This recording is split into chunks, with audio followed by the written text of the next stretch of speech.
Welcome to the Peak of Possibility podcast, brought to you by Peak Path Health. If you're enjoying the show, please take a moment to like, comment, and subscribe. We'd love to hear your thoughts. Remember, if you or someone you care about is facing challenges, don't hesitate to reach out.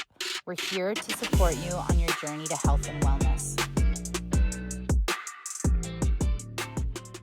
Hi, this is Glynis. I am your host of the Peak of Possibility. We are sponsored by Peak Path Health, which is an addiction treatment facility in Hollywood Hills. And today's guest is Trey, who is a life coach, a man in recovery. I'm really excited to finally meet you after chit-chatting on Instagram. Yeah, thank you so much for reaching out. I'm very stoked. I've been saying I need to do more podcasts, and so that was like kind of a shot from HP. Perfect. Have you done any other shows? I've done like some radio stuff. Been on like a few other like friends podcasts. Nice. My buddy Mitch was doing one for a little bit. Awesome. So yeah. Very cool. So you live here in LA, but you're from New York, right? Westchester, New York. Yeah, just outside the city. Nice. Yeah. I was just in New York last week. I grew up on the East Coast too. I'm from Boston. Oh, nice. My mom's in Martha's Vineyard. Oh, she nice. lives there full time now. So do you get to go and visit? Yeah, but not in the summer because she runs a business. What does she do? She has a spot called MV Salads. So it's like, she always said once everyone was out of the house that she was going to start a business on Martha's Vineyard that she knew nothing about. And she would always make this. My mom was not a cook. Yeah. But she would make this salad dressing for all the holiday stuff. And so she built the business around this salad dressing. So it's kind of like, you know, like Sweet Green setup where you kind of go down the line. Oh, yeah. So you don't have to cook. You just have to have the good fix-ins. Exactly. That makes sense. Yeah. And she's killing it. But for her to have staff, there's no housing. Right. So she lets all the staff live with her. Stay in her house. And so she's like, no one can come when it's fun. Oh, that's the worst. Yeah. Well, so your coaching business is called Off the Couch. Off the Couch. Right? Yeah. How did you come up with that name? Yeah, so I truthfully, like I've had the business for almost 4 years now, and for like the last 3.5 years, it's been just me. And so I've gone through a few different name changes, and it never really mattered because everyone referring to me was referring to my name. The product, right? Yeah, and it was like all word of mouth, and haven't really done a ton of marketing. I still have a good referral families and referral sources. But now as I'm expanding, I'm hiring some coaches. I was like, I need to present as more of a program so that people don't have this expectation to just work with me. Right. And one of my mentors, who was my therapist when I went through wilderness therapy program, Derek, he has this whole kind of campaign called RX Off the Couch. It's just talking about like doing therapy out in nature and like the power of like that. Adventure therapy is what it's called, right? Yep. I'm actually very familiar. Yeah. And so I was like talking with him and I was like, I like that. And he was like, do you want to use it? And I was like, yeah, I want to use that for my coaching company. And so he was like, go for it. Oh, that's awesome. Yeah. Is he going to be involved in any capacity? Well, I guess he's involved just because he mentored you, right? Yeah, he mentors me. He's like head of NatSap, so we're going to do some speaking. And, nice. I know NatSap. Yeah, so I might, I'd love to we're starting to do some weekend adventures and retreat stuff. And if we start to get to a place where we can do some stuff out in Utah, then I would love to get him involved. But nice. We'll see down the road. So you went to wilderness. Were you an adult or an adolescent? I was 21. 21. How did you end up going to wilderness? And can actually, before you answer that question, can you explain what wilderness is? Yeah. To those that don't know. Yeah. Some people might be, kind of aware of it with the whole Paris Hilton. Yep. It's got a bad rap right now. It has a bad rap, and there were definitely some bad places. Yeah, 100%. But explain what wilderness is. Yeah, so essentially it's you're doing treatment immersed in nature. Where I went, we would spend 5 nights camping on an adventure and 2 nights kind of in like log cabin type setup on a big property in the middle of nowhere in Utah. But there are programs where you're like out there 24/7 the whole time. Right. Yeah, and you don't come back in. And there's a lot of the bad rap that there is out there comes from like the teen programs where kids are there for a year, they're not able to leave, they're taken against their will, right? Like borderline kidnapped. Yep. Yeah, I mean it like my understanding of a lot of what happened, especially the main one where a lot of kids got abused and bad stuff happened was this guy started it for the right reasons. Troubled kids, they need some type of outlet, get out in nature. He loved that world. It worked, Right. but it worked too well. And all of a sudden there was just a huge uptick in the amount of kids. Like they were just send them. And so the guy grew too fast. And so then he needed staff and he just hired untrained people. And at that time it was, you know, you would start at point A with exactly what you need to get to point B in X amount of days. And then at point B, you get some more gear. It gets a little bit easier. Now they can like have a wheelbarrow type of thing to bring their stuff. But the kids wouldn't want to hike and they would be defiant. And so these staff that were untrained, they also needed to get to point B in order to get more food or whatever. And so that's when they started like dragging kids and just all of this horrible stuff, you know. But now, fortunately, because of that, there's a lot more oversight. There's still a ton of adolescent wilderness programs that I will refer to that do some amazing really good ones. work. I mean, there's one, Blue Ridge, Legacy is an adult program, and they have a really good reputation. That's my spot. Yeah, but you went to wilderness at age 21. Did you know what you were signing up for? Kind of. So we can get more into my story, but I was dropped out of college. What were you in college for? So I went to play hockey. I was not an academic. Ice hockey was like the crutch that carried me through high school. What position did you play? I was a winger in high school, and then I was going as a center. Oh, nice. Love hockey. Yeah, it was like the delusion and the ego told me I was going to go to the NHL, and that's what I was fighting for. And when I went to a prep school for a PG year, and I remember when I got there and I got on the ice for the first practice, I was like, oh shit, like I'm not as good as I thought. Because now kids are coming from Canada, from Europe, from everywhere. These really are the best of the best. And so that was like a big shot to my ego. A lot of anxiety came back that was masked by like the hockey ego. And so I got to college, went to Hobart in upstate New York, was going to play, and got injured. Was that a Div 1 school? No, Division 3. Div 3. Yeah. They have some D1 sports there, but it was D3. And I only picked that for hockey. And so when I got injured and lost hockey, like it was, you know, riddled with resentment, ego was shot, tons of anxiety, all the stuff that existed my whole life just like came back to the surface. And so it was just like a quick dive into partying as like my outlet, my way to be liked, my way to be celebrated, my way to be connected. Yeah, because you probably felt that you lost your community, right? When you're on a team, especially when you're playing sports at a high level, college sports, you get really close. I mean, everybody goes to sleep early. Nobody's going out and partying. Like, you know what I mean? You're getting up, you're spending all your time with your team. You get injured, and not only do you lose this sense of community and connection, but also your identity, right? Like who you are, and like the identity that you created for yourself is I'm a hockey player. That's what I'm going to do. And so you lose that, and that must have been really painful. It was like my whole self-worth, like from a very young age. You know, it was like all in one box. Yeah, well, I did other things. I just learned as a little kid from like the way, you know, my dad was touch and go. So there was a lot of this like, I'm not good enough, you know, low self-esteem. But my town was big on sports, and my mom always kept this like really put together front for the family. So I was like, oh, like you put on a good front, you get celebrated for something you do, then you're allowed to feel good about yourself. Right. And so like being good at sports and being popular were like my mission, right? And like it served me well to some extent because I presented pretty well adjusted. I made a bunch of friends. Outside looked good. Outside looked really good, right? But what was happening is I was like in pursuit of popularity. Specifically, I was trading in all these parts of me that I actually liked. Like I loved skateboarding growing up. Once skateboarding wasn't cool, I just traded it in because I wanted to fit in. Right. And so I learned how to like be this chameleon, this people pleaser, how to shape shift, and I took a lot of pride in my ability to do that without having the awareness that like, who am I? Right. I don't even know who I am. What is it that you actually like? What do I like? What do you actually believe in? What are your values? Exactly. Because it was always just, okay, I'm with these kids now, boom, act like this. I'm with the jocks, I'm with the nerdy kids, I'm with the, you know, the tough kids. Like I just always knew what to be. And I was like, I remember so many times like talking to people and be like, I'm good with everybody. Like no one else is good with everybody. I can go up to the bullies and kind of mess with them. Right. And they find it funny. Whereas other kids are like terrified of these dudes, you know? And like, was it like this like false sense of like self-confidence or self-assuredness?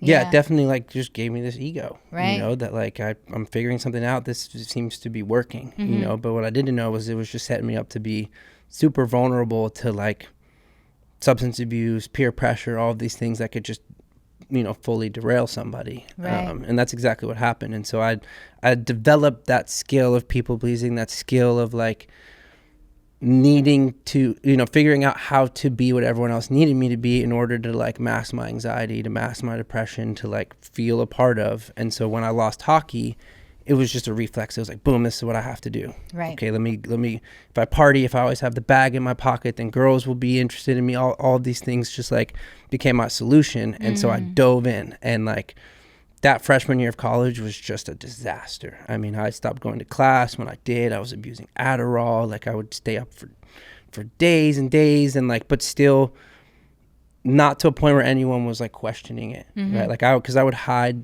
the fact that when everyone else went to bed, Because you're a chameleon. Exactly. Right. I could, that I couldn't fit, I had to finish the bag. I had to do these things, but I like hid it. And so freshman year was fun, but also Problems. very destructive. I got put on academic probation. The school was like, we'd always get punished. I say there needs to be more of like a different type of intervention at college campuses when you see a kid like me, where like you catch intervention rather than punishment. Exactly. Like you'd catch me with the bong and Xanax in my room and slap me on the wrist. And the next day you see me in the same position doing the same thing, and you do it again. And no one was like, yo, what's going on? Yeah. Like, do you need help? You're clearly out of touch. Maybe you should go to the counseling office. Exactly. Maybe we should actually kind of like do some assessment, right? To see if this person is suffering, right? 100%. Because the signs were all there, But I made it through freshman year, had a wild summer, and then came back for sophomore year. And now things started to get more isolated. Like Xanax and weed were like my best friends. And like, so much of my story growing up was like, I need you guys. I need to be a part of this. Like, I want to be liked. And now it was like, oh, I only need this. Like, I don't need you guys anymore. Like, this is like, if I have these two things, I'm good. Yeah, you found your companion, right? 100%. Oh, I know what that feels like. Like, I don't need any of these people. I don't need my family. I don't need you. You don't like how I'm living, then get the fuck out of my life. Easy. And I have this sense of comfort and support that I get from, the substances I'm using. I get that. Yep. And like, it was just this fallacy, and I was bought in, but that started to raise some flags around my peers. People were questioning it, and I just kind of slipped into like a dark depression. Over that summer too, I started dating a girl who still lived back home. And so there was that definitely weighed on my decision when I decided to drop out. Was like, I don't just need this, but I also kind of need that, and so I decided to drop out. And at that point, my mom was like, no, like, I see what's going on. You're not okay. You need help. And so her famous line was, I love you too much to support the lifestyle that you're living. Wow. When you're ready for help, I got you. But until then, I can't do this anymore. How did your mom know how to hold such a healthy boundary that wasn't rejecting you? It was keeping the door open while still being like, hey, because I see it all the time being a person that works with families as well. And I can give you an example without being too specific. Just a few days ago, there was a gentleman who needed to go to treatment. And younger guy, right? Substance use disorder, family's enabling. Parents are allowing drug use in the home, allowing, not because they're okay with it, but because, they're being held captive by their young, for sure, adult son, taking him to get drugs, all of this stuff. And then they get to a point where they decide, oh, we need to hold a boundary and he needs to go to treatment. We're not giving him an option. So they force him into the car. He's not willing to go. Literally force him into the car, drive hours, right? And get to the treatment center. And naturally the kid's like, he'd been doing drugs in the backseat the entire time with parents, right? And again, parents just didn't have the tools. They didn't know. They don't know, right? Do it, and he gets to the treatment center. He's like, I'm not fucking going to treatment. I'm not ready. And he's an adult. It's a voluntary program. I mean, you can't make the kid. And also, what use is it, right? At a certain point, of forcing somebody to do something that they're not buying into doing. It's not the kid's first time going to treatment. And then the parents get angry. borderline violent, trying to just grab them by the neck and throw them into the, you know what I mean? And that's not really effective either, but it's also really hard to start suddenly putting up boundaries when there has been none leading up to this point. So like, how did your mom know how to put up such a healthy boundary that was also, you know, loving? Yeah. I mean, I know this now, I didn't know this then, but like she knew I had a problem even before I went to college. Right. She saw the signs. Yeah, she saw the signs. But my dad, you know, she had a therapist or someone she was working with. There was a drug counselor who we've had the talk recently because I was like, he was so far off, and I needed to just like let her know that one thing, she was off base. But, right. So she was privy, but she wanted my dad, because my dad became very much a part of my life in high school, and that relationship was there. And she was being told that they need to have a united front. You know, my mom is the one who kind of financed everything and is super successful. But my dad wasn't on board yet. And so part of her goal holding that line was for me to land with my dad and for him to see how bad things were, because I would see my dad like every Wednesday and like every other weekend. And like during that time, it was like structured hang out with dad time. And so there wasn't a lot of the nonsense. And so that was part of her plan. And she had a therapist. And so whoever that lady was told her, like, was guiding her. Wow. And to the point of like, you know, after she did hold that line, I was living with my dad. I was like growing dreads at the time, and she had helped me start them. And so I would hit her up of like, hey, like, I don't want anything, you know, can you twist my hair? And she did it. And she told me after she did it, the therapist told her that she won't continue working with her if she does that again. And she like held that line. Wow. And like I tried to like break into her house and like steal stuff. And how valuable is it for a person, a parent or a loved one or a spouse or a child, right? Doesn't really matter what the relationship is. If you don't know, you don't know. That's really what it comes down to. People, us human beings, alcohol addiction, mental health, finances, any life issue that occurs, like, you only know what you know, and you don't know what you don't know. And how valuable do you think it is to have a family member that's struggling, have a professional support them and guide them who knows what they're talking about? Because there's a lot of professionals who really have no idea what they're dealing with, and I think it's important for a professional to recognize when something maybe is out of their scope of practice. 100%. But there's a lot that do as well. Right? And I think it's huge. And it's like, I mean, we do it in every other area of our life. You know, we have consultants and different people. We have accountants, right? When we need to file our taxes, we see a physician. When we're feeling sick, it's like, why is it that we try to, you know, just navigate things that we just don't know? And sometimes, you know, family members can cause a lot of harm. Of course, their addiction isn't, you know, addiction is nobody's fault. You know, there's maybe experiences we have that inform somebody becoming an addict or an alcoholic. I do believe that. But, sometimes there's opportunities that families really fail to take advantage of to really kind of help a loved one because they don't know. And no, it's 100%. Painful, right? It's painful, like seeing your loved one, like, suffer. And I think there's a lot of like pride within family systems, and like to accept that they need help is hard for a lot of parents. You know, I know my dad like was really much so in the belief system that like you keep this type of stuff in house. Like to bring Don't an talk outside about it. You keep it in house. We're the ones, you need to be close to family in order to heal, you know, and so it was hard for him to accept that type of help, and I see that with a lot of parents I work with now, where like they've struggled to do it, or they've been a part of this like, you know, codependent dynamic between the kid and the parents, that they don't even necessarily realize that they're also, even though they might be in like the dismissive avoidant where they're constantly like, this is not, doesn't work, like I can't stand you, they're still attached, right? And so there's a fear there of like bringing outside help, and we lose the relationship to some degree, you know. And so that's a big barrier, and you know, I'm very grateful my mom was strong and like had that support system to hold that line. And so So she holds this line for you. She's like, no more twisting the dreads. Yep. None. You're done. You're not coming here. I'm not paying for, any of this. You can't continue to live this way. And had you at this point already had a little recognition about what was going on with you, or were you still in denial? Absolutely not. Yeah. No, Yeah. I thought she was crazy. Yeah, you were like, you're crazy. I just want to go be with my girl. You're bugging. Yeah, anyone who challenged that Xanax and weed weren't the solution to my anxiety were out of their mind. Right. And so I'm living with my dad.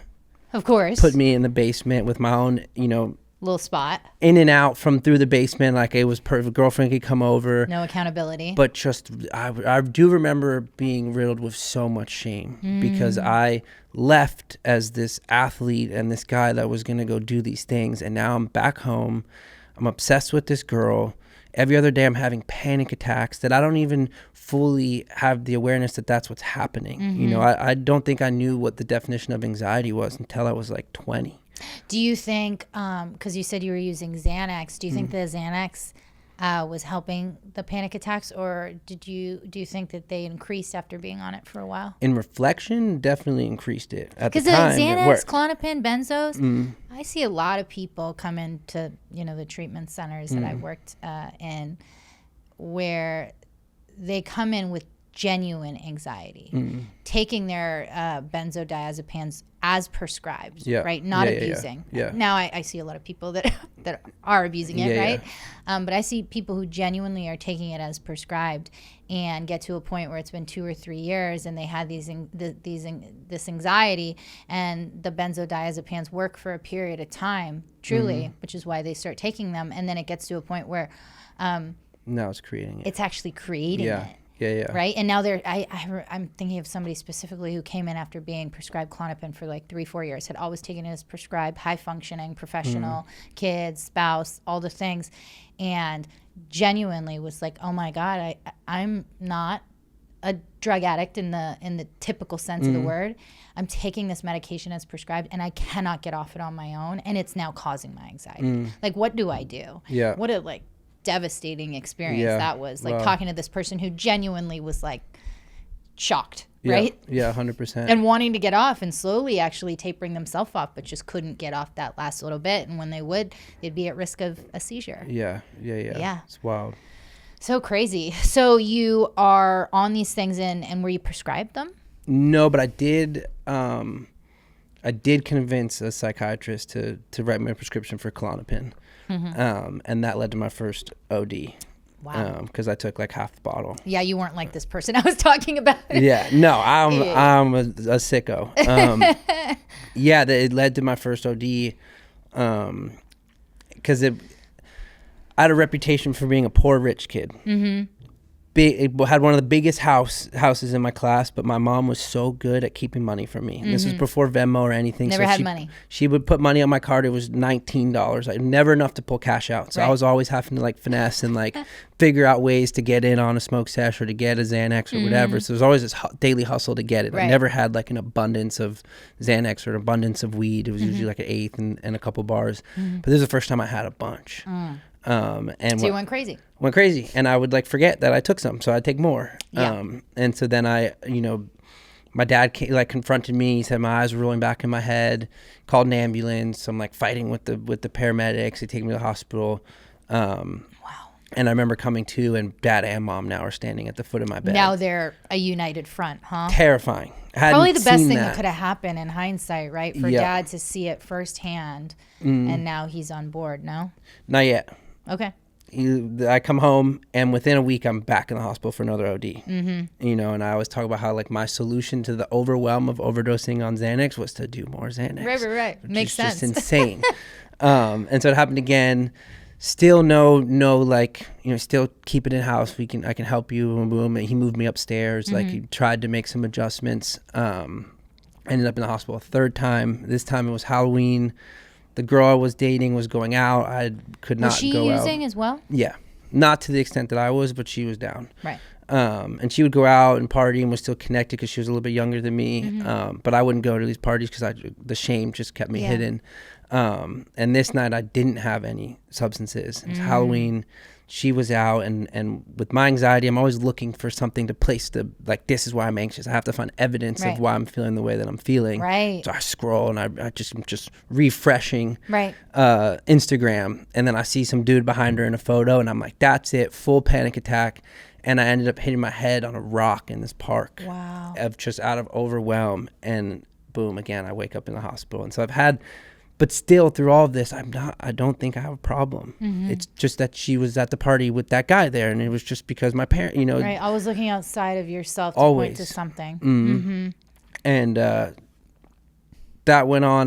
Those are the 3 times I ended up in the hospital, but it just kind of went on like this for a while. I couldn't really hold a job. I was working as a lifeguard. That didn't work good. I would do the mornings. So I was like, okay, I could do the mornings, and then I could go get high. Just couldn't handle it with the anxiety. The girl I was dating is now, this is a year later, she's going to college. I'm visiting her when my dad finally calls me, and he's like, dude, like this doesn't work. You know, like this is what I'm stealing from my stepmom. I'm stealing from my stepbrother. I'm, just abusing their house, taking advantage. And he's like, look, if you're going to live with us, you have to work full time. You have to get some more support. And I just dismissed that. And I was like, cool, I don't have to live with you. All good. And that within, like, my plan was to stay at my girlfriend's dorm, which obviously would never work. Not even allowed, right? No. So you're like sneaking in, trying to be quiet. I remember it was those not. days It of just sneaking wasn't into an dorms. option. Yeah, and so I at that point, like, my mom's voice like kind of echoed in my head of like, when you're ready for help, like, I'll be there. And I remember talking about it with the girl, and it was not, I need help. It was like, yo, I think I could like do a rehab, just finesse it, and then my mom will like probably rent me an apartment out here. It was a I can be about you manipulation tactic. 100%. And Which so I'm sure you see a lot of with all the time. kiddos you work with. 100%. Yeah, and so I called her. She picked up. I was like, "What do you mean by real help?" And she was like, "Are you sure?" And I was like, "Yeah, I'm ready." And she sent me some places, and I started calling them, and they were like 3 months, 5 months, and I'm like, "Nope." Call this place called Legacy. Not only did I just kept telling the guy, what's the fastest anybody had ever done it? Because I'm a people pleaser, and I can just manipulate. And he said 7 weeks. And I was like, dope, I'm coming. Because it was like rock climbing, hiking, all this athletic stuff that like I got that. And he said 7 weeks, and that was the shortest time I got. And I was like, cool, I'm on my way. Well, yeah. So I'll you do made it. the decision of the least possible commitment. Yeah, the shortest time. Right. And so my mom. That's so funny, the surprise that you were in for when you realized that you just voluntarily signed up for a very intense. I mean, wilderness is intensive, right? It's not like you go to a fancy treatment center and just sleep for 12 hours a day. No. Like, you're doing work. We were in it. Yeah, like second day we were got going you. out. Yep. Was it your mentor?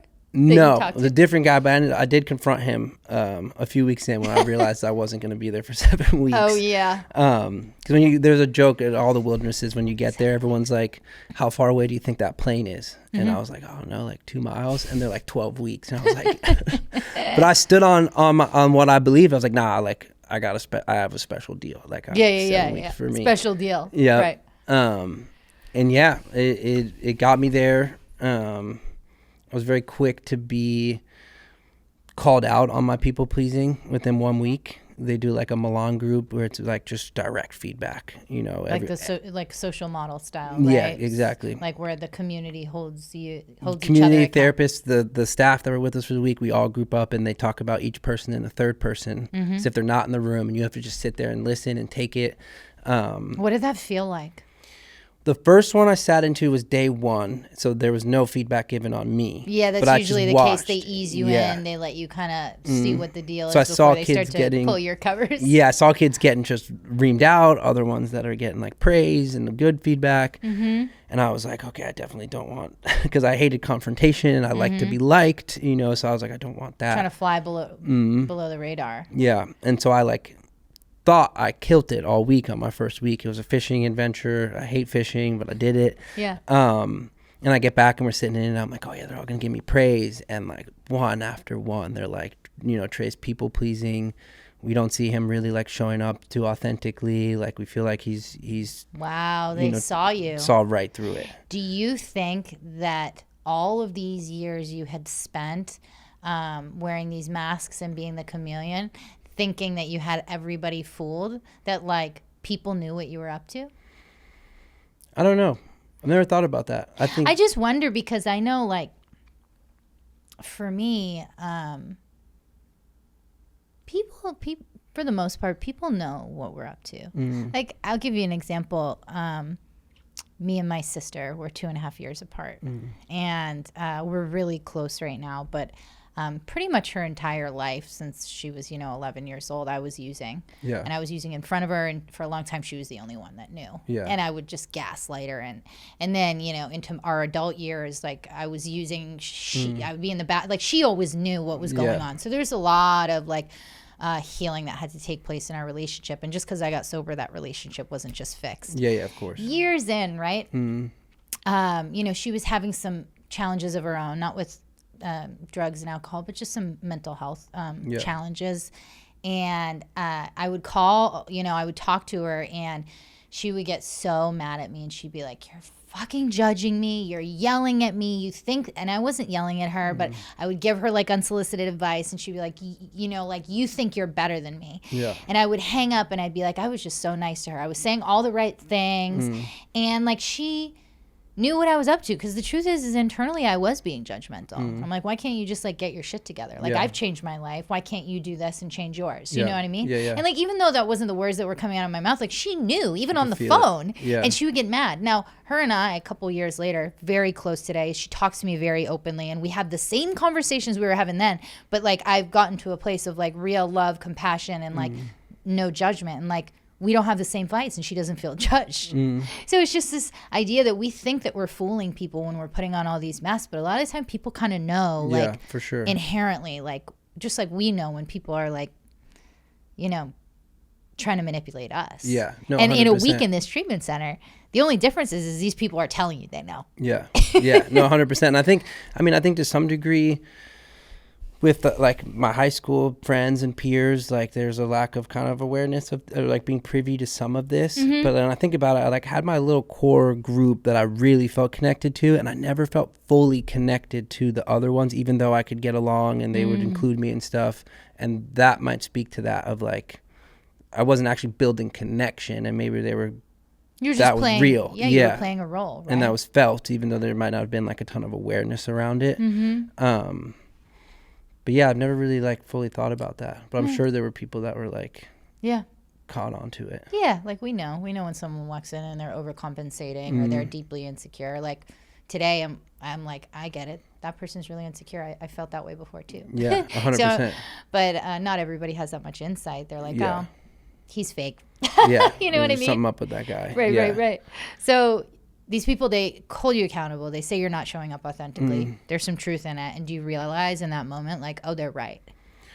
No, it was more like, damn, I like can't hide here. There was like it took a little bit for me to fully surrender to everything. I was good at, and I think a lot of us are good at like minimizing our shit, and we're comparing and like, well, I wasn't that bad, or like kind of get this junky pride, or like, so I didn't fully like surrendered to it, but I was like, damn, okay, I can't, like, it's harder to fool and like play this game here. And so I started to show up a little more authentically. I had a mentor, which was a client who had been there longer, and always talked about how he had this like vulnerable leadership that I'd never been exposed to, where he was sharing his story in order to help me understand mine, and like, kind of guiding me through the process, help me set up my tent, like would have the follow-up conversation with me after this group, and like, help me understand this isn't personal, and I was just like, I remember enjoying that type of presence, and I was like, I'm gonna put that in my pocket. I like that. I took it, I held on to it. And as I progressed through the program, like I started to really feel better, and more younger, like not younger, but newer guys came in, and now I was kind of getting into a leadership role, and I just started at that point being like, damn, like I can be better, and there's like value to this that I can't deny, because I feel better, and I feel different, and I feel good. And I remember it was like week 5 where I was like walking with one of the guys in my group and being like, damn, I don't think I like need to do drugs anymore, and I was like, I'm having as much fun, if not more, without it. And that was like one of the moments where I started to like open my mind and open my heart to like sobriety and like a new way of living. Yeah. But I made a lot of my time there about this girl I was dating. She had to be on every family call. She was like the main And focus she's still in therapy. partying.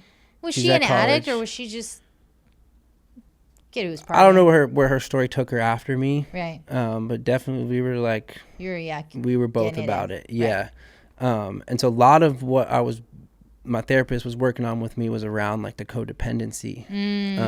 Did you even have the vernacular to say that you had a history of like codependent attachment styles? Not before I got there. Okay. So when you started kind of taking a look at these things, were you like, oh, did you start to see a pattern, or did that take time as well? Took some time, but I definitely saw the like attachment to like that was a big source of my anxiety, and like this need to control and this need to like try to like know everything that was going on, and the attachment to that, and how like how much it would affect me became a reality, because they would like trigger that anxiety deliberately by like, I was the first week and it was a Friday, and the staff walks up to me and is like, yo, it's like 10 p.m. in Rhode Island. Like, what do you think your girl's doing right now? And I just like... A staff member said that? Yep. He was told, my therapist told him to do it. Yeah. I lost it. Wow. Instantly triggered, puff in my chest, just lost it. Right. Was that where she lived? She was at college in Rhode Island, yeah. Oh, okay. And so then they backed me down. And it took like, that time it took like a couple of days. I was like really resentful and just like... Yeah, it just took that little comment to get you to that place, huh? And then they'd keep doing it. They'd keep bringing awareness to that, and that I don't have any control over what she's doing, and I don't know. And like over time, I started to like build that muscle of like moving into acceptance much quicker around that, which was a huge lesson for me to learn, and that no amount of thinking is going to have anything to do with the outcome, and how to just be here now, and like let go of that and work through that. But I do, in reflection, feel like that took up a lot of my therapy time there. But which maybe I that's regret. what you needed to focus on. Yeah. Sounds right. To some extent, yeah, I do. And I do wish I got into more of the family stuff that I then had to do later in sobriety. When you say family stuff, what do you mean by that? Like getting into the nitty gritty with my dad about like, and my mom. My mom to this day seems to hold a big resentment towards my dad. And she really tried to like kind of alienate him and like keep us from him. And so a lot of the things that I had internalized as like my dad not showing up, I now know was my mom was causing a lot of that friction and those issues. I had the same experience with my parents who separated. It was heavy and it was hard. I didn't talk to my mom for 13 years. Wow. As a result of that. She left, and my dad was so hurt and attachment, codependent for sure, that it was like, he was the one who ended up raising me and my sister, and I was a kid, and I did make some of my own decisions to a certain extent. I was already pretty angry, but he didn't kind of help that, because he felt very abandoned and rejected by her. Yeah. And so my perspective was, mom is the bad guy and she left. Because that's kind of what my dad's perspective is to this day. Yeah, of course. Yeah, and so I didn't have a relationship with my mom for 13 years. And there's a lot of other variables that caused that. But it's really sad. Yeah, it was hard to like, I kind of came to terms with that in my sobriety journey. I ended up cutting like my whole family out for some time, and because when I started investigating and trying to understand that, like my sisters, one of them last year or maybe 2 years ago talked to my dad for the first time in a long time. The other one still won't talk to him. I would get like in trouble with my mom for fighting for time with my dad, and like punished if we were late coming back from visitation with him by a minute. I would get in trouble, stuff like that, and that was really hard for me. And when I started digging into that later, post-treatment, I talked to each family member, and everyone had a different story. Right. And I know, was isn't like, that funny? I was just like, this shit is crazy. Like, you guys are all crazy. Bam. So you had to form your own opinion and have your own experience, because you had spent all these years taking on moms, and then, maybe siblings, your dad, you had all these different perspectives, none of them right or wrong, right? It's just... we all have our own experience, and you had to form your own. Yeah, because I was looking for this, like, I want the facts. Like, what happened? Like, what was going on? Where was, like, what is the truth? And I got to a place where I, like, accepted that I'm not going to get that. Right. And I had to make a decision about, what do I want? Right. I want mom in my life. I want dad in my life. I want my siblings in my life. Mm-hmm. So I need to focus on that and like building those relationships and just letting go, you know, and being grateful for who I am today as the outcome of all of that. And that it doesn't have to have a you know, it's a pulse on what my relationships look like now, you know. And that was like, so I wish I did that in Wilderness and really had the space. I ended up like not letting my dad come to family weekend, only my mom. But I yeah, it was like week. So I'm growing. I'm on a good path. You know, that the triggering they're doing isn't working on me anymore. Like I get it. And it was like week 6. I come back from, whenever you're at adventure, you're just with staff. You come back to base, you do all your therapy. Come back the weekend. Every week you write letters. You get the new ones the next week. Every week, me and this girl are like, we're getting married. I love you. Boom, just like obsessed. I come back. They're like, you have a session with Derek. I walk in the room and he's like looking out the window, all distraught. Like I'm on a high. I'm in a good mood. And I'm like, what the fuck's wrong with you, dude? Like, you want to switch seats? Like, I'm messing around. And he's like, dude, I'm really worried about you. You've been doing really good work here, and I'm afraid what I'm about to tell you is going to like cause you to slip up. He's like, Lindsay's breaking up with you. And I like could not believe that. And like he showed me the letter, and I like stole the phone off of his desk, and I'm like calling her. She finally answers. She's like, yeah, I'm breaking up with you. Hangs up. And I immediately placed the blame on Derek and my mom. I'm like, you guys, because this is right around the time they started talking about aftercare. And I'm like, you guys want me to go somewhere, so you made her do this. Another staff's in the room now because I'm like, I'm going up. I storm out of the building. I steal a tent from a staff's car and like run down behind these other buildings on the property, pitch this tent, and I get in there and refuse to get out for 4 days, 3 nights. And they don't have they can't put their hands on us. So a staff had to just sleep next to the tent. And they'd put a plate of food, you know, check on me, and I'm fuck you, come in here, like it's on site, like just posturing. And on the 4th day, everyone else went out on an adventure now. So it's just me and this dude at base, and my therapist, Derek, pulls up and like rips and he's the most peaceful guy ever. Rips the tent open, and he's like, get in my fucking truck. And I was like, that kind of ripped me out of it. But I get in the truck and we drive up into the mountains, and the whole time I'm like plotting, if we pull up on the group, like I'm running, I'm done, signing myself out. But we don't. We get up on this clearing and we get out, and he goes, I need to get wood for my house to burn for the winter. Pulls an axe out of his truck, hands it to me, and points at a tree and said, knock it down. And it took about an hour. I always say I thought it was going to take like You did it. I thought it was going to take 3 swings. I was like, I'm going to destroy this tree, but it takes a while. So I just chopped this tree down, and when that tree fell, this is probably the first like real spiritual moment I ever had. It is like all of the facades, all of the walls, all the barriers, the resentment, everything just like melted off of me, and I cried like I'd never cried before. He came over, he's like giving me a hug, the staff's there, we're like, I'm just raw at that point, and it like just cleaned my slate. I was able to like accept what had happened. We did like a little ceremony to like let go of the relationship, and I was able to get back in collaboration with Derek and the team, and made a decision to go to sober living in Utah, which is the best thing that I'd ever decided to do. You know, if I'd gone back. What a beautiful breakthrough. Crazy. Wow. Crazy. And I'm always nervous telling that story because I'm like, he was a therapist and gave me an axe like when I was AWOL, but it was like exactly what I needed. A good friend of mine, Peter Lazar, he's a clinician, and he did a bunch of certifications and qualifications as well for adventure therapy. And there's a lot of value in going out into the wilderness, because truly, I mean, statistics show that your nervous system is relaxed just by being outside. Immediately. And these experiential activities where your body is connected to some kind of therapeutic, goal for you. It was like letting go of this relationship. But it sounds like you let go of a lot more than just this relationship in that moment. Yeah. Right? It's like everything.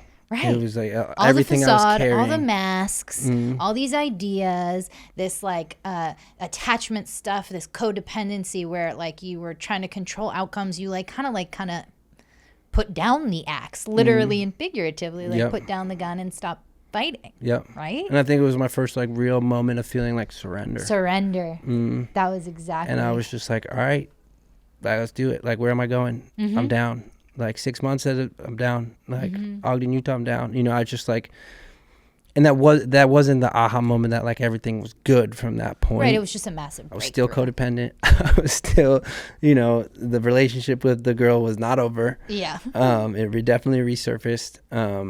Why did she break up with you?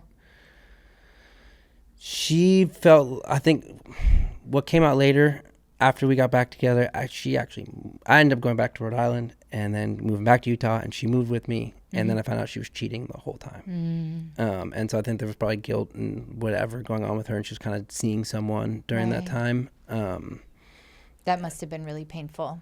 That was gnarly when that happened, and I was so grateful that I lived close. I was out of sober living at that point, but I lived close. I stayed close and connected, and so I just went there and was like, you know, I was just around who I needed to be around at that time. But that was hard. Heavy, yeah, and still wasn't enough for me to must have also to end with her.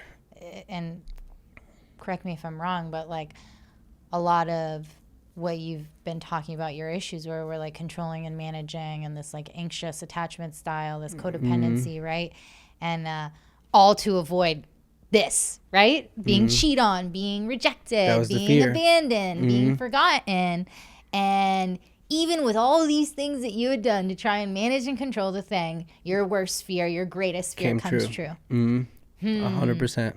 Yeah. And I realized, like, with the codependency, you almost make it a self-fulfilling prophecy, right? 100%. It's like, I'm trying to avoid this, so I'm going to do all these crazy things to make it not happen, which oftentimes just create that dynamic 100%, because it's just too much. Well, we have these, like, we've all had the relationship where you have like the super, super jealous, like in your phone, like who are you calling, who are you texting, are you cheating on me? And like when you're genuinely not, like almost always in those relationships, what ends up happening, you away. The person ends up being like, this crazy person's going to swear I'm cheating on them no matter what. I can't be comfortable with them. And so oftentimes. Might as well just do it. Right? Yeah. No, 100%.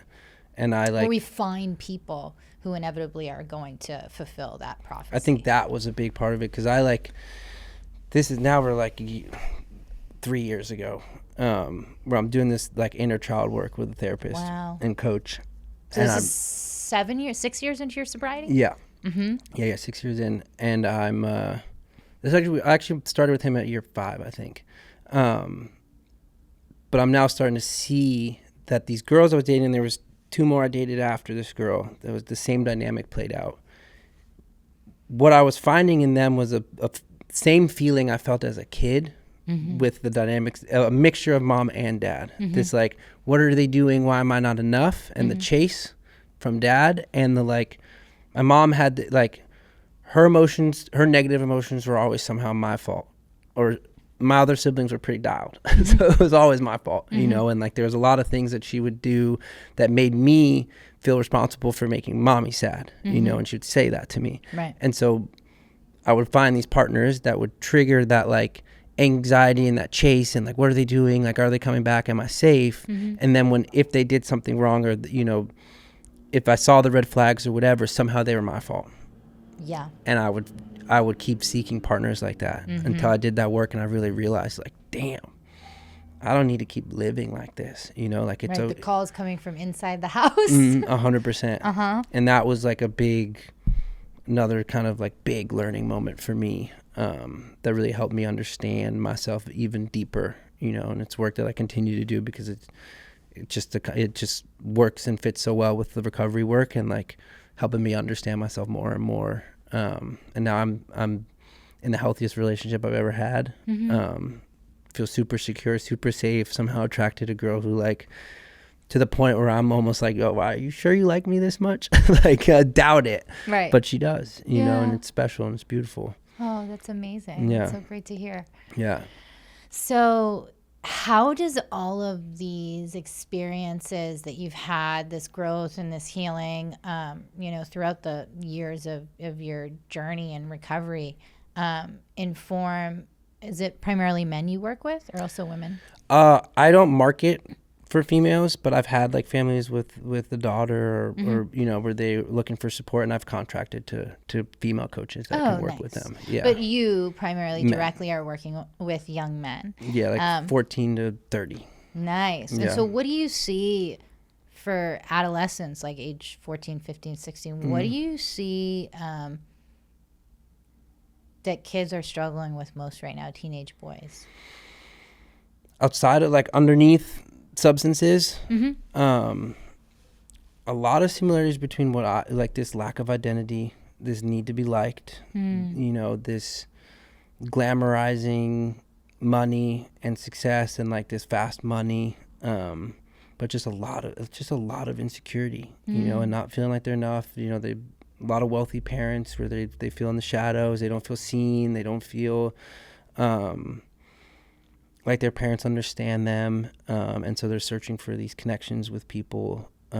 I think even for me, like my druggy buddies, like they were low hanging fruit, they were easy, and then smoking weed specifically was the easiest way to connect. Because if I smoke and you smoke, boom, let's go smoke. It was like that easy, and so with a lot of my guys, it's like they've lost touch with what they truly like to do. They're in that pursuit of being liked, wanting to fit in. They don't have the ability to feel confident in like what they truly like to do, and that it's not cool anymore. And so they're on that same path that I was on of just trading in parts of self, and it leads to anxiety, because I believe for me, my anxiety stemmed from like being out of alignment with who I really was, right down to the behaviors that were symptoms of my addiction in order to get what I needed. Like I was always a kind person who wanted to be seen as like trusting, kind, empathetic, but I was stealing your shit and helping you look for it. Right. And so I felt guilty about that, and that was where the anxiety came from. Shame, right? Shame. And like, so I see that in a lot of my guys, anger, and just a lot of like fear and discomfort in like being a young man and like wanting to grow up too fast. Yeah, it's uncomfortable, I'd imagine. Yeah, for sure. I know being a young woman was not a comfortable experience for me, and figuring out who I was. It's like, it's hard to navigate that world. Yeah, and on top of that, like I think so many diagnoses being thrown around so early. Oh yeah, defiant, personality disorder, autism spectrum disorder. I mean, not to say that these things aren't real, but of course not. I think it's really hard, especially when you have an adult or an adolescent who's using substances. When you have a 14-year-old who's using substances, I would say 90% of the time it's them trying to cope with something else. Yeah. Maybe if it continues, they might be an addict. But when a 13 or 14-year-old kid's using substances, something else is going on. Yeah. There's some kind of, issue below the surface: anxiety, depression, trauma, abandonment. Something's happening, and it's hard to just like diagnose a young kid who's acting out to treat something without getting like a baseline. Okay, what did they look like without substances? What are the true presenting issues? Right? Like 100%. What's happening with this kiddo, and like what is the path forward? And maybe there is a formal diagnosis that could be necessary. But 100%, I think when it's the right diagnosis or maybe the wrong one, regardless, we start to embody the belief system that like this is the way I am. Like I used to always say I'm anxious, I'm depressed, and one of my buddies was always like, you're not. You struggle with that, but it's not who you are. Right. And like you need to learn. Like I had to learn how to live with these things and put things in place in order to protect myself from them. You know, and so I see a lot of guys, especially the like failure to launch young adult who's. Can you explain what failure to launch mean for those who don't know? Yeah, like they've had a difficult time leaving home and like stepping into independence, stepping into whether that's school, getting a job, like, and they're kind of hiding out. They're like still maybe acting like a younger kid. They're just incapable of leaving home. Right. And so they getting a job, holding a job, going being to school, independent, financially independent, academically independent. For sure. And we're seeing so much of that after COVID. All the way up to like the 30s. I know. It's really bad. Where you have adult children, 25, 26 years old, who really can't effectively live their life. What do you think is the solution to that? Maybe not on a macro level, but you work with individuals, and what have you seen? What is the path that you take when you're working with a kid who is failure to launch and can't seem to just like do life? Yeah. I mean, it depends on what the like main struggles are. Like I had a kid who was like super depressed, just smoking weed. There'd been like years of this, like not leaving the basement. And the parents were enabling it. And so part of it is like, you gotta work with the parents first. Gotta work with the parents, but also like micro steps with this kid, as simple as like day one, we're just going on a walk. Right. And this was a case where like the therapist, the parents were like, he won't do it. I was like, he'll do it. And they're like, he won't do it. And I was like, no, he's going to do it. And then we did it. And they're like, how'd you do it? And I was like, I told him we're going to do it. And I did it with him. Yeah. You know, and then it was, we got him hiking. And then it was every hike where, you know, I want you to say hi to everyone you pass. Very safe. Right. Just do it. Hi, how are you? Kept moving. And slowly he started to feel safer outside the house, able to go out. You know, we do like exposure stuff where you go order the coffees. Like sometimes you have to really start from ground zero. Wow. You know, other guys, you know, I start to see the dependency they have on the parents. And like, you know, I have a case right now where like the kid is capable, but why step out? Why do these things when like home I have everything that I need? Mom will do everything for me. She'll do everything for me. They give me money. Right. They like, I have a car. I don't need to work because they're giving me like there's no need. And so with those families, it's like I'm starting to build a time frame around like when we're gonna step out of the house. Right. Goals. And whether that's like they're stepping into an apartment with like wraparound coaching, or we're gonna go sober living because there's substance abuse, like we're leaving home in the safest way possible, and we're gonna start taking those reps daily so that you can build a life and realize that you can do these things. Right. You know, and so it really depends on where the client's at when you know get to them. But if you're over 18, I'm sorry. Go ahead. I was gonna say if you're over 18. I'm all about pursuit of independence. That's what I'm preaching more than even sobriety. Right. Like I'll tell the kid who's like, I just want to smoke weed. I'm like, bet. Do it at home, paying for it or in your own apartment. Let's build a plan. Let me see. Okay, you're working at Chipotle. This is how much you're making. Okay, here's rent. Here's like, you know, food money. You got like $10, dog, to smoke. So it's not even a reality. Right. It's not possible. Right. You're in La La Land. Right. Like, but if you can figure out how to do that on your own, do it, dude. You know. But we're not going to stay here and think that this is working because it's not. Right. You know. Right. What would you say to families who are in this place? Like, what is the starting point? Because, I mean, at least in my own experience, and I have to guess, probably you've had similar experiences, oftentimes, like, nothing can be done until the family has done a little work. Yeah. Yeah. No, I think, you know, reaching out to professionals and someone to at least start the conversation, you know, like finding a consultant, finding a parent coach, stuff like that, where you're not going to feel rushed into like a treatment decision, I think is always a good place to start. And like your own support, your own therapist, mom therapist, dad therapist, like, and parent coach. Like, do your own work. Do your own work, because you'll see, and you'll start to get the awareness and the tools that you need to protect yourself, because ultimately that's what you have to do. You know, is you have to do what's right. And that's where boundaries come into play. Is like, I always tell parents, especially, like, boundaries aren't about love. You can have firm boundaries. Like, I can put people in the no contact zone and still love them to death. It's about safety for me, emotionally, financially, spiritually, intellectually, you know, emotionally. And once you get parents to start like taking care of themselves in that way, all of a sudden they see like, oh, this dynamic isn't working. We don't need to throw our kid, you know, to the wolves, but like we have to change this dynamic, and this is probably going to look like a living arrangement shift in order to get everyone supported properly and get the kid to a place where they can. And it has to be consistent. Has to be consistent. Because this is similar to the experience I just mentioned a little bit ago. You can't suddenly just go all or nothing and then think that, you know, this kiddo is going to, or your loved one is going to react well. It has to be consistent, incremental. Here, like communication, this is what I'm going to do if A, B, and C does or does not happen. Yep.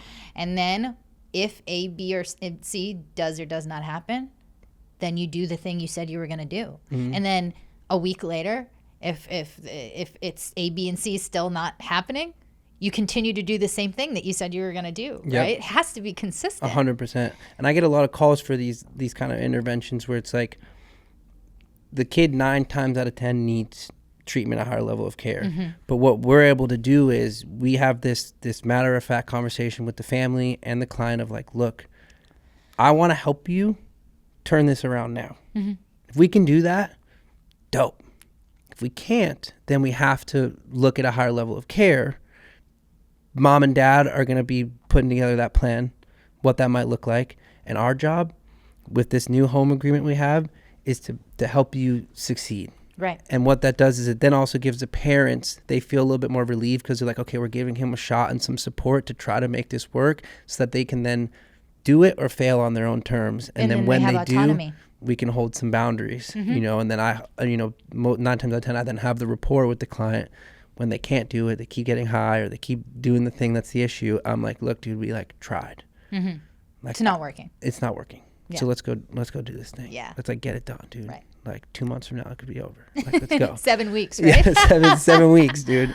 You know, and like that has helped a lot of families that are stuck, because I've been seeing a lot of families and hearing about a lot of families that like they're calling all these places and they know it needs to happen, but they just freeze. You know, and it's kind of a softer intervention that will lead to the same thing 9 times out of 10, but it rather than a surprise, you're fucked, you're going away tomorrow. Right, yeah. I mean, there are cases when it needs to happen, when it's really about safety, you know, but I get a lot of like weed and drinking and, you know, mushrooms. And like where it's like, not, this kid isn't going to go die tomorrow. Right. So we can give him the shot. But when I have like a fentanyl kid, it's like, there's a few times I had to use like a transport company and like, we have to go now. Right. Like we don't even need to do the talking intervention. It's like, time to go. Yeah. So. All right. Well, thank you so much. Yeah. Thank you. This has been a really interesting conversation, and it's been great to meet you. It's amazing to hear all the work that you're doing in the community, especially with young men, and allowing your experience going through that same journey to be, you know, useful to other people and families. It's really powerful stuff. I appreciate it. Is there anything that you want to leave us with before we hang up? Before we hang up, no, I'm very grateful that you reached out. Yeah. Yeah, I love the ability to like have these conversations. I think they're so important. Yeah. And yeah. Awesome. That's it. All right. Thank you. Well, thank you so much for being with us today at the Peak of Possibility podcast. We are sponsored and brought to you by Peak Path Health, which is a luxury addiction treatment facility in the Hollywood Hills. If you enjoyed the show today, please like, comment, subscribe, DM us. If you or somebody you know is struggling with mental health or substance use disorder, we really want to hear from you. Please call us, email us, send us a DM, reach out to Trey. We're here to help. Thank you.